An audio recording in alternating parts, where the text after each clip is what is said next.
Halo semuanya. Halo. Kita pulang ngajar langsung ke sini. Langsung pulang ngajar. Langsung ke sini. Gak enakin. Hah? Gak enakin ini. Enggak apa-apa. Ya kayak delet gitu. Rame banget, meriah banget. Ada cek cek cek cek Itu dulu ada gitu ya. Udah ditinggalkan. udah tinggal masa lalu. Itu bendanya sih masih ada di situ. Iya. Kita format baru lah. Bahas apa kita? Apa ya? Ngebahas teknologi kayaknya. Teknologi tapi yang maksudnya dikorelasikan dengan kemalasan, benar nggak? Makin maju teknologi itu kok bikin orang malas, jadi malas gitu. Oke. Seperti biasa kita kan nanti ngebahasnya dari yang dari sini gitu. Saya diam aja. Saya diam aja. Karena sambil nonton Persib. Cukup apa nih? Kelihatan nggak? Ini gitu. Gimana Oke, nih? teknologi dan kemalasan. Korelasinya apakah saling linear atau bertolak belakang? Ini kan atau gini lah, orang tuh bilang smartphone itu untuk stupid people. Ya, maksudnya karena banyak orang pakai smartphone tuh malah semakin itu kan gitu, malah mengalami penurunan lah kualitas manusia gitu. Ada nggak tahu, mungkin ada statement yang bilang kayak gitu. Kita sepakat nggak sama itu gitu? Oke, kalau fakta-fakta yang ada kan dari situ juga salah satunya mungkin yang lagi rame dibicarakan tentang brain rot ya, yang terutama ke anak-anak yang terlalu banyak mengkonsumsi atau terpapar sama gadget gitu.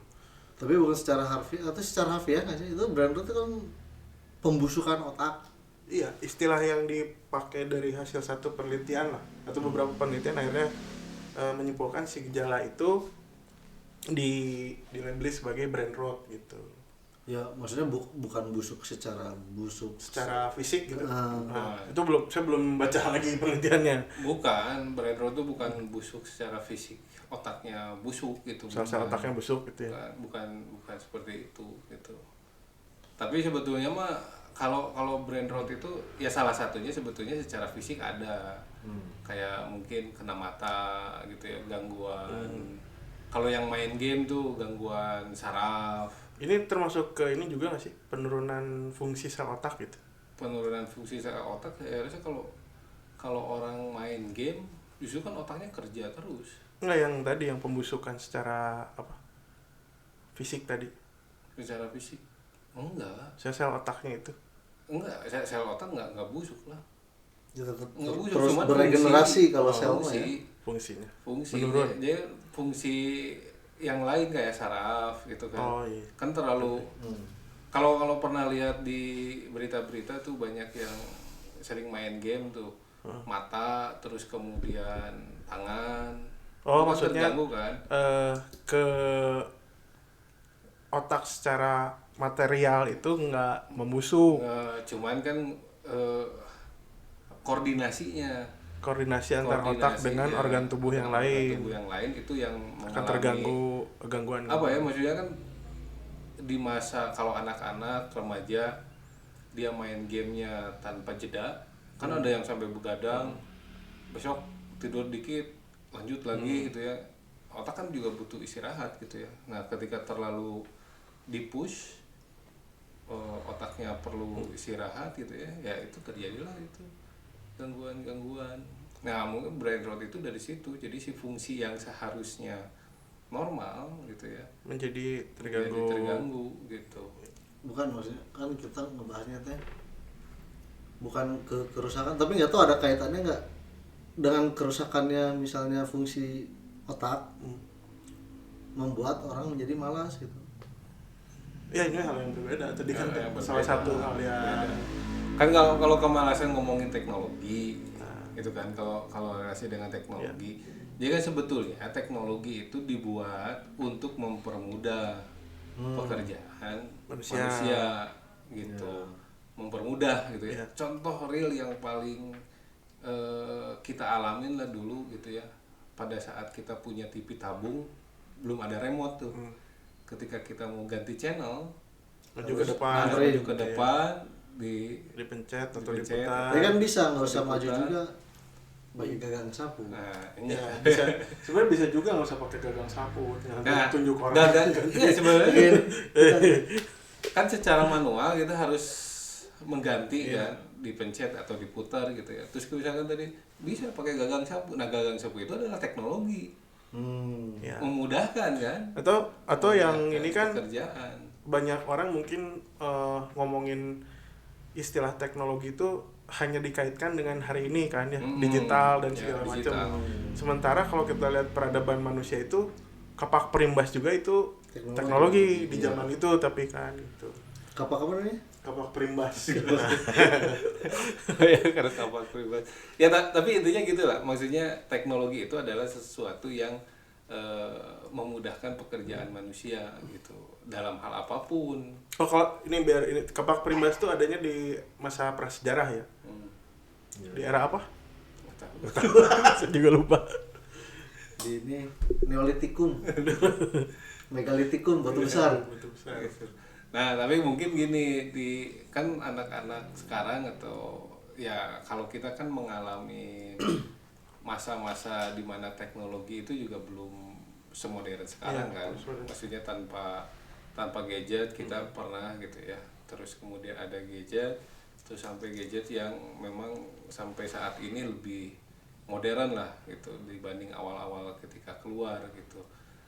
Nah, semuanya itu kan sebetulnya memudahkan. Dulu saat kita belum ada gadget, kita mau ketemu teman kan kita datang nih ke rumah temen gitu ya. Terus bahasa Sunda mah nyamper. Orang aman. Sekarang kan nggak ada istilah itu gitu. Atau bahkan nggak perlu di grup WhatsApp juga kan udah tahu jam segitu itu teh orang-orang teh lagi pada di mana teh kita tahu. Nah, iya. Dulu kan ada kebiasaan yang berulang gitu. Teknisi. Iya. Kita cuma bertiga. Teknisnya lagi cuti. Sibuk banget benerin. Ya dulu mah kan ada kebiasaan berulang yang sampai kita tahu jadwal-jadwalnya gitu. Oh, tong sore Kak, saya tahu mah ngaji biasanya. Balik ngaji we dagoan. Nah, gitu kan gitulah. Ada yang kayak gitu gitu. Nah, semakin maju teknologi gitu ya.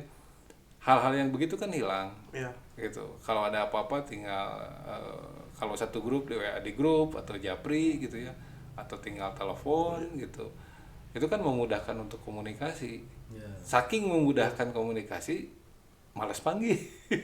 Iya jadinya. Akhirnya kan gitu. Iya. Ini pertanyaannya kan si inovasi atau teknologi itu teh bikin orang teh merasa dimudahkan atau justru menjadi manja gitu. Harusnya kan nggak tahu harusnya, tapi mungkin ada tesis yang salah satu tesis ya, seharusnya teknologi itu salah satu bentuk solusi dari permasalahan yang dialami manusia kan gitu. Oh dulu susah berburu, maka orang bikin senjata untuk berburu. Susah bercocok tanam, dia bikin alat untuk bercocok tanam. Terus gitu untuk menyelesaikan masalah gitu sampai teknologi pertama mungkin revolusi pertanian ya, di revolusi pertanian di Eropa, Di Inggris atau Prancis. lupa itu Tahu nanti nggak? lupa. Revolusi pertanian kan dimana orang-orang itu mulai menetap dan bercocok tanam. Tadinya yang Yang buka lahan, nomaden, ya. yang harus berpindah-pindah, Ya. akhirnya harus buka lahan, menetap dan harus bercocok tanam Ya. atau beternak.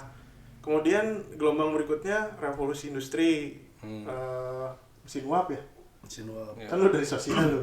Ya, James Watt bikin mesin uap. Tuh, terus nanti revolusi industri ke berapa? 2 ya? 1, 2. Revolusi industri itu Ketiga. kedua dulu. Kedua. Terus sampai akhirnya 2.0 maksudnya kan. 2.0. Terus 2.0 itu dia masuk ketika listrik udah mulai Listrik, ya. gitu. terus yang ketiga Yang ketiga itu udah network. internet ya, udah internet ya.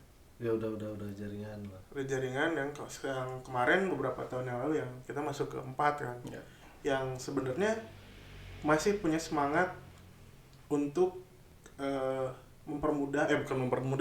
menyelesaikan persoalan-persoalan gitu. Ya. Tapi di dalam lingkup yang lebih kecil lagi gitu, semua manusia kan bergerak juga gitu, pengen berinovasi, ada masalah, inovasi gitu, segala macam dilakukan. Nah, teknologi itu bergerak, menurut orang ya, bergerak dari menyelesaikan masalah menjadi mempermudah sesuatu gitu. Atau menciptakan masalah baru. Bisa jadi akhirnya menciptakan masalah baru kan. Menciptakan masalah baru. Iya, karena memang kayaknya masalah itu memang harus ada gitu ya. Iya, karena kan kalau Bakal selalu ada gitu. kita lihat revolusi industri di Inggris waktu itu, otomasi pabrik dan segala belum otomasi ya, masih pabrik dan segala macam meninggalkan masalah kan di sektor pertaniannya. Ya, semua orang jadi berhenti bertani karena jadi orang industri. Masalah humanis kemanusiaan juga bermasalah di situ, barang-barang berkualitas gitu. Itu. Ya, kalau saya ngelihat gini, kemajuan teknologi itu imbasnya adalah kemunduran di satu tertentu gitu, satu titik tertentu. Pasti ada konsekuensi. Ada konsekuensi logisnya gitu ya. Konsekuensi logisnya itu pasti ada gitu. Ya tadilah kalau misalkan dari pertanian terus kemudian ke industri, pertanian ditinggalkan, industri rame. Tapi kan yang namanya hidup kan tetap pertanian harus ada. Tuh. Gitu. Makanya banyak orang-orang yang ketika di industri rame sebagian mah akan balik lagi. Karena kan penyokongnya harus tetap ada gitu. Nah, sampai saat ini yang saya tahu teknologi itu dibuat semuanya untuk hal-hal yang baik. Iya. Karena dia bebas nilai. Iya, karena fungsinya adalah untuk membantu, memudahkan. Nah, cuman orang-orang kita itu banyak juga yang memanfaatkan teknologi itu untuk mungkin jadi sesuatu yang tidak baiknya gitu, opositnya itu pasti ada gitu. Penyalahgunaan lah ya. Ya disebut penyalahgunaan lah gitu. Ya celah-celah, maksudnya kan dari awalnya konsep yang handmade ataupun produksi terbatas menjadi massal itu juga udah meninggalkan masalah kan. Ya misalnya kita ambil yang paling ini tuh masalah narkoba itu. Produksi massal itu kan yang akhirnya jadi masalah juga gitu. Ya dia nggak bisa diproduksi massal kalau memang nggak ada industri yang mendukung dia, dalam tanda kutip itu teknologi yang mendukung produksi obat-obatan dan farmasi kan. Ya kalau di teknologi makan contohnya adalah penemuan bom atom. Ya. Nah, itu kan sebetulnya mah teori bagaimana caranya kita memanfaatkan material bumi untuk mendapatkan energi yang besar, yang mungkin kalau dimanfaatkan kan bagus untuk industri gitu ya, untuk tenaga listrik, membangkit tenaga listrik dan lain sebagainya. Energi gitu. Tetapi kan pada saat itu, momen itu kondisinya sedang perang, gitu. Akhirnya kan dimanfaatkannya untuk senjata gitu, yang akhirnya ya itu salah satu efeknya gitu. Teknologi itu memang memudahkan, membantu gitu ya. Tapi ternyata ya ada hal lain yang memang di situ perlu tadi ini kan gitu. Iya, lebih bulat suaranya kalau di situ. Gitu, Om. Ya. Kalau dari kan kayaknya kalau kita ngebahas teknologi ya paling kaitannya sama sosial, sama sains lah. Nah, kalau dari seni, teknologi dalam kaitannya menciptakan kemalasan manusia, pandangannya gimana? Kalau seni itu secara linear tuh kan dia bukan secara linear ya. Seni itu kan dia melihat dan menyampaikan fenomena yang terjadi gitu. Jadi dia sangat jarang sifatnya kontra atau melawan sebuah perubahan. Jadi dia ikut dengan perubahan itu. Kalau ada perubahan dia ikut gitu. Jadi misalnya ya awalnya harus berarti ikut arus, iya benar, ikut arus tapi sebagai bentuk ini nih apa yang sedang terjadi hari ini gitu. Jadi waktu dari era apa namanya lukis gua gitu, lukisan purba di gua itu kan ya, sampai teknologi Orang kanvas. tuh gambar di gua pakai apa ini? Yang dulu ada ya, ada yang pakai ini mungkin nih batu bata yang ada di situ, ada juga yang bikin pewarna dari apa Tanaman, elemen alam gitu, iya. atau Tapi nggak hilang ya? Maksudnya ditemukan mungkin Iya. ratusan tahun kemudian, ribuan tahun kemudian masih ada gitu jejaknya. jejaknya. Sempat terjadi juga kan masalah kontra dengan fotografi sebagai teknologi baru yang muncul di Iya abad iya iya. 18. Tapi nggak banyak juga yang ngelihat kalau waktu itu pelukis juga sebenarnya yang melakukan inovasi di fotografi waktu itu dan memanfaatkan teknologi fotografi untuk membantu melukis. Sampai akhirnya fotografi diakui jadi Bagian seni rupa. bagian dari medium artistik seni. Video juga gitu. Video ada yang terancam kan fotografi sama painting salah satunya lah. Ya tetap di embrace gitu, dirangkul jadi video art gitu. Yang terjadi belakangan apa yang dibuat sama AI kan. Waktu itu di satu komunitas kan udah pernah menyampaikan ya. Ada satu kolektor gitu yang bilang kalau hari ini AI itu bisa menciptakan sebuah karya seni, maka kolektor harus membelinya gitu. Harus membelinya sebagai tanda bahwa ini yang sedang terjadi hari ini. Gitu. Jadi ya seni ya salah satunya memotret perubahan zaman. Itu kayak semacam tanggung jawab moral gitu, atau memang ada aturan tidak tertulis apa gimana? Ya salah satunya Beban ya, moral. beban moral. Ya, Kan- labelnya kan sebagai kolektor. Si beban Nah, moral. kolektor itu kan juga ya ada beberapa, ada yang cuma investasi jual beli, ada yang cuma selera pribadi. Tapi ada juga yang punya merasa ada tanggung jawab karena dia punya materi berlebih gitu, harta berlebih, jadi tanggung jawab dia sebagai pengarsip kebudayaan kan gitu. Ya contoh yang kemarin tuh yang lagi rame yang NFT gitu ya. NFT Itu yang gitu. secara digital. Atau ya museum itu kan, museum itu kalau di kita kan apa ya, museum teh pajangan bersejarah gitu Benda ya. sejarah. Sebenarnya sama museum di luar negeri juga bersejarah tapi konteks kebudayaan. Nah, kalau kita kan paling deket di sini Museum Gesan Ulun apa? Sri Baduga kan Sri Baduga. peradaban sampai ya masa kerajaan mungkin ya di Ya, Sri Baduga ya. kalau nggak salah. Terus batu-batu di Museum Geologi gitu. Nah, tapi ada nggak dari masyarakat, dari negara itu untuk ngomongin tentang ini arsip yang terjadi di era modern Indonesia atau kontemporer Indonesia? Ada sebenarnya di Galeri Nasional gitu ya. Tapi kan nggak semua bisa akses yang punya negara tuh. Jauh lah gitu, maksudnya ada yang kalau dari Sulawesi ke Jakarta segala macam.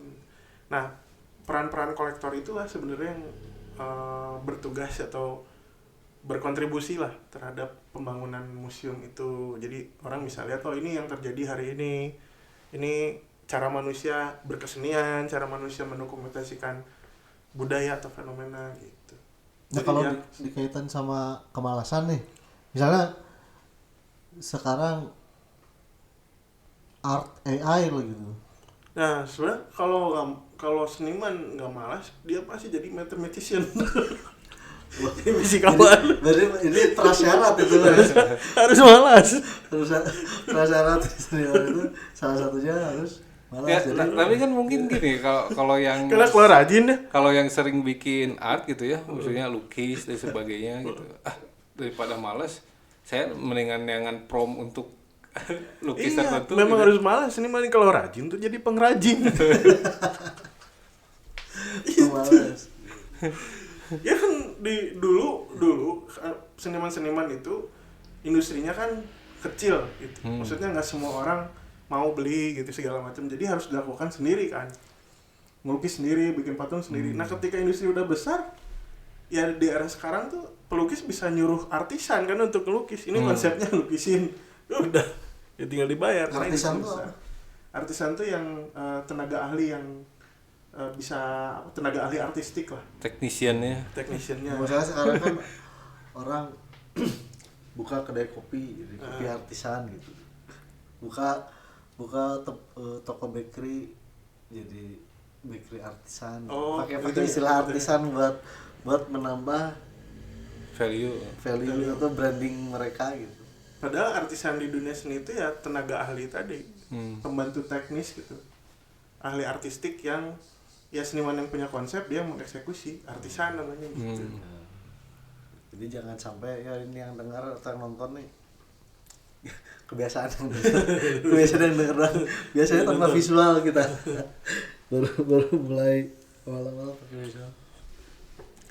Jangan miskonsepsi soal artisan ya, bukan artisan tuh ya kayak gitu berarti ya. Jadi dia tuh tenaga ahli yang dikaryakan, Ya. yang membuat karya. Ya ada sebenarnya mah artisnya mah ada, Ada konseptornya mah ada gitu. Dia mah cuman mengeksekusi aja, Eksekusi. membuat karyanya gitu. Nah, kayaknya banyak sekarang konseptor yang mungkin kalau bagian teknisiannya mungkin juga banyak gitu ya. Terus mungkin sepi job gitu ya. ada konseptor yang mungkin banyak uang, saya pengen bikin ini. iya. Udah, saya hire kamu bikin ini gitu. Bahkan kan teknologi sampai saat ini kan kayak coding bikin sesuatu, Iya. itu udah pasti ada konseptornya. Ada konseptor. Yang teknisiannya dia yang ngodingnya gitu ya. Ya pasti orang-orang ahlinya gitu. Bukannya mereka nggak mau bikin sesuatu gitu kan, tapi kan modal pasti itu ya. Kalau Terbatas kalau dengan modal. dulu kan semua dilakukan sendiri kan ya, Hmm. maksudnya coding sendiri, bikin arsitektur informasi sendiri ya. Nggak tahu sih sekarang ya, cuman ya beberapa waktu ke belakang tuh ya ada yang memang khusus atau dia memang jago banget di arsitektur informasi, nggak usah jago coding gitu. Iya. Yang coding mah kan ya udah yang jago coding tah Ya, pengen teknisnya lah gitu ya. teknisnya. Ya kayaknya sekarang banyak yang seperti itu gitu. Banyak. Nah, Kalau dinulis aja kan ada ghostwriter atau iya, ghostwriter. Oh, itu semacam artisan. artisan nulisnya males ini gua. Iya. Ya kan? Atau di pendidikan ada joki skripsi kan. Banyak joki skripsi, bahkan kemarin juga joki UTBK ada. Oh. Nah itu awalnya adalah semangat di awal tahun 2000-an ketika wabah entrepreneurship masuk ke sini. Dia yang kena wabah ya. Kenapa Entrepreneurship semua jadi itu sebenarnya yang membuat malas tuh sebenarnya itu. Iya. Iya. Wabah entrepreneurship. Tapi orang boga ya di out of context teknologi dan kemalasan ya. Orang beberapa waktu kemarin tuh ngelihat ya bertahun-tahun lah gitu kuliah entrepreneurship di satu kampus gitu. Outputnya teh jualan makanan gitu. Jualan keripik lah gitu. Terus satu saat orang ketemu lah sama anak-anak yang sudah melewati fase mata kuliah itu. Terus ya lagi diskusi tentang entrepreneurship gitu. Iya jualan ini Pak. Oh, kalau jual beli perusahaan masuk entrepreneurship nggak? Loh masuk ya? Loh kamu nggak diajarin? Karena emang bisa jual beli perusahaan. Nah itu orang concern teh dengan mudahnya investasi saham gitu sekarang kan, maksudnya ya mudah di aplikasi tuh harganya juga mungkin lebih rendah dibanding sekarang. IPO gitu. Ya. Harusnya masuk ke mata kuliah itu kan. Ya. Gitu. Nggak lagi cuma merintis kurang jualan keripik gitu. Ya sebenarnya itu nggak banyak orang tahu. Jadi yang saya tahu memang ada beberapa pelaku pengusaha yang membuat usaha dari nol sampai di titik stabil. Jadi income jelas gitu ya, cost yang dikeluarkan per bulan berapa gitu, karyawannya berapa. Sesudah stabil dia akan jual si perusahaan itu dengan harga yang lumayan lah, fantastis Ya, gitunya. udah perhitungannya dia. Dengan perhitungan yang menguntungkan gitu. Terus kan dia jual, orang lain take over. Dia mulai lagi. Ketika di running kan dia dapat untung yang memang karena udah stabil ya. Iya. Nah terus kemudian dia istirahat, memikirkan lagi konsep bikin perusahaan baru gitu ya. Terus kemudian running lagi sesuatu yang baru. dan itu terjadi gitu, itu ada Ya, gitu. ya kalau teman-teman yang dengar itu salah satu konsep yang melahirkan istilah startup belakangan Ya. kemarin. Jadi lain keripik unggul gitu. Syukur kumaha cara nanyain keripik lada. Ya mungkin itu yang paling dasar. Yang Itu mungkin sebagai bisa jadi contoh karena ada masanya ketika keripik tuh memang booming. Booming, ya. menasional kan, keripik dari Cimahi itu kan. Jas gitu. Akhirnya semua pada bikin keripik. Tapi akhirnya sekarang dia kayak gitu ke kayak UMKM gitu masuk ke minimarket malah kan. Masuk ke minimarket tuh kayak makaroni gitu atau basreng atau seblak kering. Dan tuh ada gitu. Udah masuk ke kayak gitu. Mungkin di awal titik awalnya di si keripik lada itu ketika yang tadinya kan itu yang perbedaannya kan kalau kita ngomongin itunya ya konteks si jualan itunya gitu. Kan cuman masalah pengemasan aja yang beda. Ya, Iya kan? sumbernya mah sama. Iya, isinya mah sama yang di plastik bening, yang satu mah bungkusnya di print gitu. Bedanya gitu lah. Tapi ini juga berkaitan sama tadi teknologi dan kemalasan. Justru dengan teknologi yang udah ada sekarang kok malah seolah-olah banyak dari kita juga yang malas untuk lebih eksplor atau menggali apa sih kemungkinan Dengan segala kemudahan kok malah jadi Iya, malas betul. gitu kan, malah kontradiktif ya. Kalau tadi kan kita sampai ke titik yang teknologi itu dieksplor untuk kemudahan, sekarang di era sekarang di mana segalanya mudah kok malah Nah, ada ini fenomena itu yang ya gitu. kalau di lapangan yang saya tahu ya, informasi di internet, di Google, YouTube dan lain sebagainya, media sosial itu terlalu masif, terlalu sangat banyak gitu. Di overwhelm ya kita Iya. juga. Nah, orang-orang gitu ya, apalagi kita hubungannya pendidik lah ya sama anak-anak sekolah gitu. Mereka itu kalau apa ya, informasi kan karena terlalu banyak gitu ya. Kalau mereka terlalu banyak ngeliat informasi, itu bikin mereka jenuh. Nah, akhirnya apa? Media sosial, terus kemudian teknologi internetnya itu mereka akan cari yang membuat mereka senang saja. Gitu. Ada yang mungkin senang yang buat lucu-lucuannya, ada yang senang apanya. Jadi lebih ke spesifik lah gitu. Yang seneng motor misalkan cari ya kontennya yang itu doang gitu ya. Nah, teknologi atau apa informasi apapun yang sudah ada di internet sekarang itu kan masih banyak gitu ya. Nah, akhirnya banyak yang di skip. Ya. Ya. Banyak yang di skip. Akhirnya anak-anak sekarang tidak banyak yang jauh lebih pintar gitu maksudnya. Ya tidak banyak anak yang pintar gara-gara teknologi gitu. Kan Nih, seharusnya kan generasi ini tuh generasi yang lebih beriringan, jauh lebih ya, lebih advance karena lebih teknologinya advance gitu. lebih mudah dan lebih Tuh, canggih. karena kan kalau dulu kita pengen dapat informasi itu hanya satu sumber, ada beberapa sumber kan, misalkan buku gitu ya, terus orang pelakunya hanya dari situ aja dan itu juga harus ketemu. Dan gitu. aksesnya cukup Akhirnya lumayan susah. gitu. Terbatas lah. Terbatas. Tapi kan banyak yang jadi expert ya gitu, jadi expert. Nah, sekarang informasi segitu banyaknya sedikit yang jadi expert gitu. Nah, itu pengaruh dari buku Matinya Kepakaran. Siapa? Karya siapa? Siapa? Matinya Kebakaran. Ada The Death of Expertise. Nah, itu. Jadi kan seharusnya kan berbanding lurus lah kalau di bahasa fisika banyak teknologi maju, seharusnya orang-orang juga kan ikutan advance gitu ya. Informasinya jauh lebih ini lagi. Nah, yang paling miris kan gini. Sekarang itu teknologi itu membantu tapi digunakan untuk mengakali gitu. Misal ada soal susah nih soalnya, ya udahlah tanya AI aja. Iya. AI akan menyelesaikan itu dengan sempurna gitu ya. di satu sisi itu kemudahan, satu sisi itu kemalasan. Kemalasan gitu.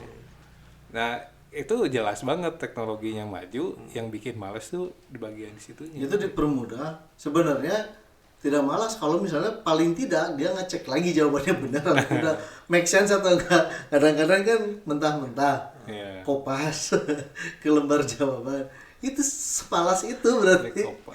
Bahkan untuk nge-recheck aja mereka terlalu malas. Bahkan kemarin yang saya tahu itu ada berita ada Washington Post atau apa gitu ya, saya lupa tuh yang dibahas. Oh iya yang Yang ada artikel yang di bawahnya itu ada kata-kata dari AI ya gitu, dan itu ke skip gitu. Pertanyaan biasa itu. Do you want me to search something lah gitu. Orang jadi bertanya-tanya, ada nggak ya orang-orang yang atau anak-anak lah yang masih sekolah gitu, pas tadi ngerjain soal susah nih nggak bisa, suruh ayah kerjain, si ayahnya kan jawab nih, terus dia ini lagi kan, kok kamu bisa jawab itu, bisa nggak ajarin saya, kenapa kamu bisa jawab itu? Ada nggak ya gitu? Nggak kepikiran karena mereka kayaknya tidak berniat untuk tahu, nggak mau tahu, yang penting bisa ngejawab. Yang penting beres kerjaan. Yang penting iya tugas Tapi beres. ada kayaknya yang iseng-iseng mah.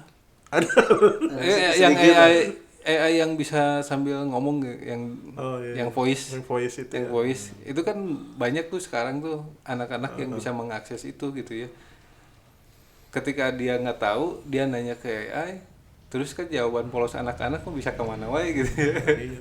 Bener. Dan mungkin gitu ya, mungkin karena itu lebih personal, mungkin anak-anak itu bakalan belajar dari AI nantinya. Iya tapi nggak ada masalah kan Nggak sebenarnya. ada. Kalau informasi mah bebas gitu dari mana. Belajar mah dari mana aja Justru itu yang orang concern belakangan ini tuh ketika ya bukan cuma anak-anak ya, tapi seumuran kita dan yang lainnya itu hanya mempergunakan AI itu sebagai alat bantu. Tapi kalau kita sebenarnya mau jauh berpikir kan dia tuh menguasai data yang sebenarnya belum bisa kita tahu lah. Harusnya bisa dong belajar sama dia gitu ya, dibanding hanya untuk menjadi alat bantu gitu. Ya. Gitu. Oke nih. kayaknya udah beres ya. Udah. Cuman ini terakhir lah, Oke. kekhawatiran si generasi yang sekarang nih atau generasi yang mungkin nih ke depannya, teknologi semakin maju, teknologi kalau kita ambil linear berarti semakin tinggi teknologi orang semakin malas. Katakanlah beberapa orang sepakat dengan hal itu. Pertanyaannya adalah berapa tahun lagi kita menjadi gorila? Tinggal kurangin 8 poin lagi. Tinggal 8 Kita poin menjadi lagi. gorila. Ya, itu mah silakan dijawab masing-masing. Oke, sampai ketemu lagi ya.